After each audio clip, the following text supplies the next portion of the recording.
ભગવાનની વ્યાખ્યા આપવામાં ઋષિઓને કઠિનતા અનુભવાઈ, કારણ કે આ દુનિયામાં એવું કોઈ ઉદાહરણ જ મળતું નથી કે જેનાથી ભગવાનની વ્યાખ્યા આપી શકાય. એ પૂર્ણ પરમાત્મા કેવો?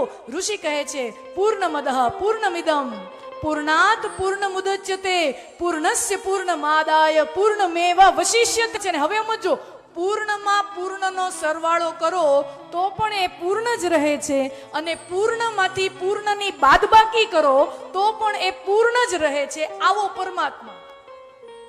હવે કેવી અટપટી વાત છે, ઉદાહરણ વગર સમજાય નહીં ને.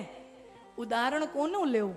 અને ત્યારે માટે ઋષિઓએ સ્ત્રીનું ઉદાહરણ આપ્યું. ઉપનિષદોની વાત છે, આ શ્રુતિની વાત છે કે એક પૂર્ણ નારી, એ સ્ત્રી પૂર્ણ જ છે, એમાં કોઈ ખામી નથી, એમાં કોઈ કમી નથી. એ સ્ત્રી પૂર્ણ જ છે. વિવાહ બંધનમાં બંધાણી, ગર્ભાવસ્થામાં આવી તો જોવામાં એકાકી છે, એના કદમાં ફરક આવે પણ જોવાની એકાકી એક જ છે. એની અંદર એક નવું જીવ ઉમેરાણું, છતાંય દેખાય એક જ. ફેક્ટરીમાં રો મટીરિયલ વાપરો તો રો મટીરિયલ ફિનિશ પ્રોડક્ટ બનાવવા માટે રો મટીરિયલ વાપરો તો રો મટીરિયલ ઓછું તો થવું જોઈએ ને. અસ્તિત્વનો મોટામાં મોટો ચમત્કાર છે.